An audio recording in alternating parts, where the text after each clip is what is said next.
બહારથી સામાન્ય લાગતી લક્ઝરી બસ, પરંતુ અંદરથી પ્લેન જેવી હાઈફાઈ સુવિધાથી સજ્જ.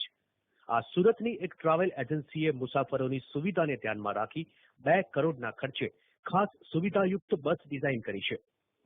સુરતથી મુંબઈ એરપોર્ટ વચ્ચે પ્રતિદિન દોડનારી આ બસમાં દરેક સીટ પર અલાયદું એસી અને ટીવી મૂકવામાં આવ્યું છે. આ બસમાં મુસાફરો માટે નેટ, લેપટોપ સ્ટેન્ડ અને મોબાઈલ ચાર્જર મૂકવામાં આવ્યા છે.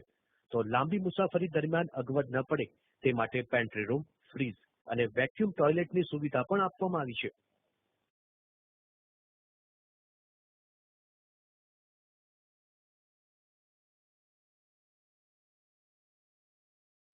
આ વોઇસ પ્રૂફ બસમાં ઓટોમેટિક જમ્પર લગાવાયા છે, જેથી ઉબડ-ખાબડ રસ્તા પર પણ ઉછળકૂદ થશે નહીં અને મુસાફરો મીઠી નીંદર માણી શકશે.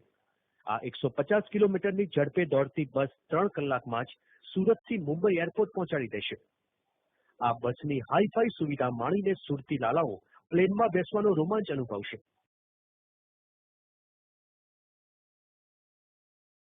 ડાયમંડ અને ટેક્સટાઇલ હબ સુરતના વેપારીઓને એર કનેક્ટિવિટીની સમસ્યા સતાવી રહી છે.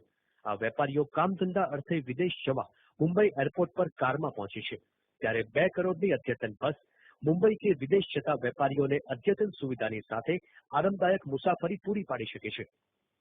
પારુલ મહાડિક, TV9, સુરત.